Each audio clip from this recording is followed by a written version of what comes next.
आपके जीवन में कभी-कभी ऐसा आता है कि सब चीज़ें एकदम से बदल जाती हैं। जैसे कि आपको ऐसा लगता है कि जो धन आपके पास है, वो पर्याप्त नहीं है। परिवार के बीच में छोटी-छोटी जो है मतभेद होने शुरू हो जाते हैं, मिसअंडरस्टैंडिंग होनी शुरू हो जाती है। और आप महसूस करते हैं कि ये सब चीज़ें ऐसे क्यों हो रही हैं? मैं तो सारी चीज़ें ठीक ही कर रहा हूँ, फिर भी कुछ ना कुछ ऑब्स्टिकल्स जो हैं वो आते जा रहे हैं और चिंता आपकी बढ़ती जा रही है। ये कुछ नहीं, ये राहु के सेकंड हाउस में आने की वजह से हो रहा है। सेकंड हाउस में राहु का ट्रांजिट जो है, ये सारे ऑब्स्टिकल्स जो है वो लेकर आता है। और राहु यहाँ पे कुंभ राशि में, मतलब अपनी प्रिय राशि में बैठा है। और अब तो वो आ गया है शतभिषा नक्षत्र में, जो हीलिंग का भी नक्षत्र है और राहु देव का फेवरेट नक्षत्र है। और उन पे आ रही है देवगुरु बृहस्पति की दृष्टि।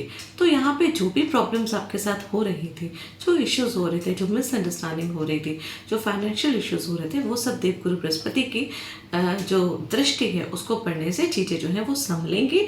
और राहु को कि शतभिषा नक्षत्र में हीलिंग का नक्षत्र है, तो जो भी जितने भी घाव लगे हैं, जितनी भी दिक्कतें आई हैं, उन सब चीज़ों को हील किया जाएगा।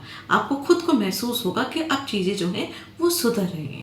दूसरा भाव जिसमें राहु देव बैठे हैं वो हमारी बोलचाल का होता है। दूसरा भाव हमारी वाणी का होता है, हमारे खाने पीने का होता है, हमारे कुटुंब का होता है, हमारे बैंक बैलेंस का होता है, हमारे पास जो ज्वेलरी वगैरह रखी है या एक्यूमुलेटिव कुछ भी, हमारे संस्कारों का भी होता है। जो भी चीज़ें हम एक्यूमुलेट करते हैं, चाहे वो धन हो, चाहे वो ज्वेलरी हो, चाहे हमारे संस्कार हो, हमारे विचार हो, हमारी वाणी हो और हमारा कुटुंब हो, ये सब चीज़ें जो हैं वो दूसरे भाव से जुड़ी हुई होती हैं। और राहु जब भी यहाँ पे गोचर करता है तो ये सब चीज़ें जो हैं, इन सब चीज़ों में चेंज तो आता ही है, थोड़ा सा डिस्टर्ब तो होती ही हैं चीज़ें, क्योंकि राहु का कुछ अलग तरीके का नेचर है।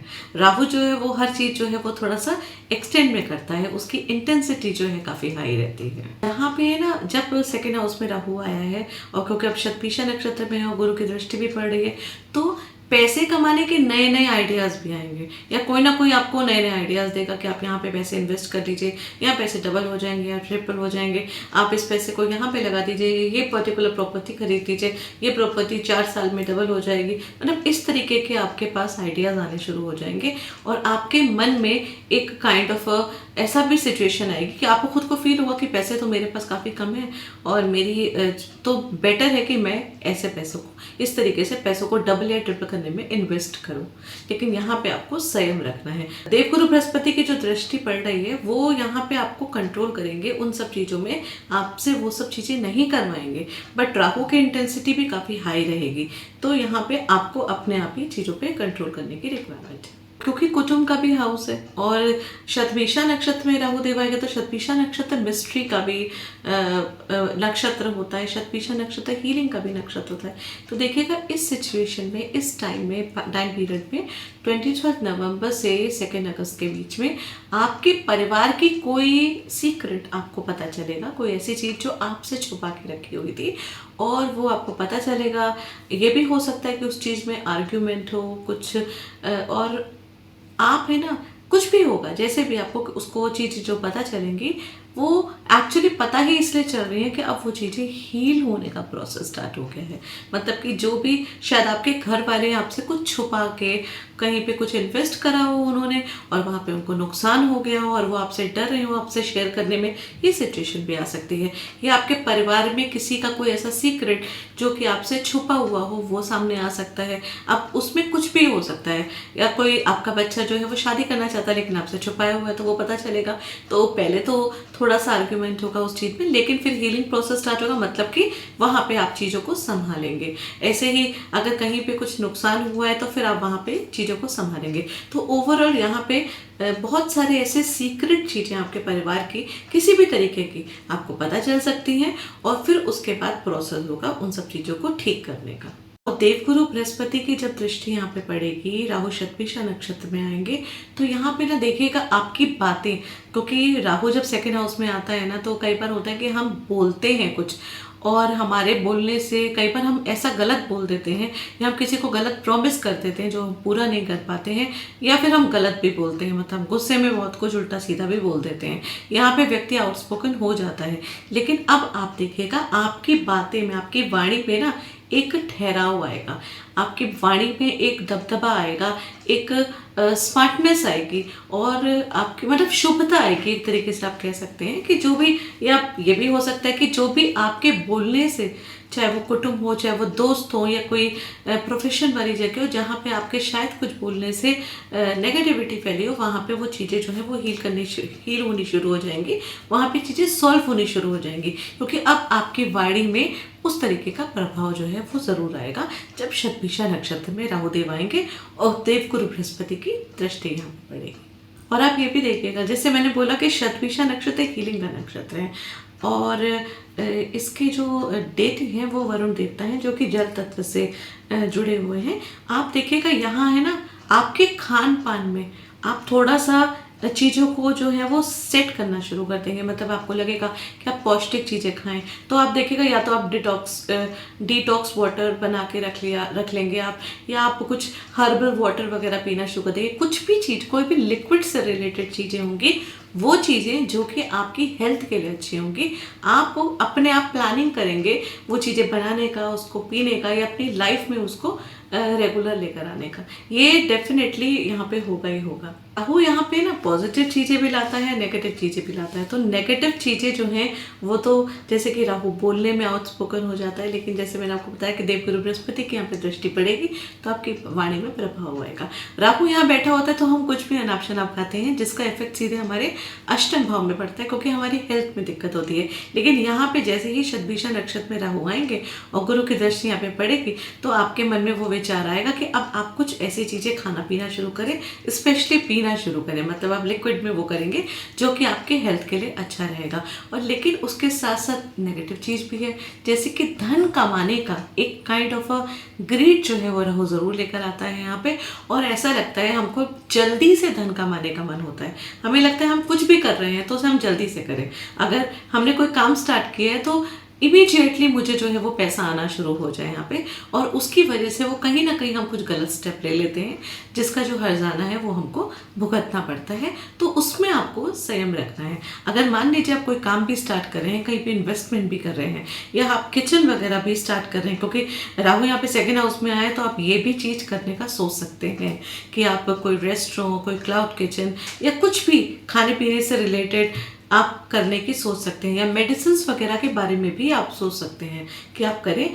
तो करते ही आप एक्सपेक्ट करेंगे कि तुरंत मेरे को बेनिफिट होना शुरू हो जाए, तो तुरंत बेनिफिट नहीं होगा।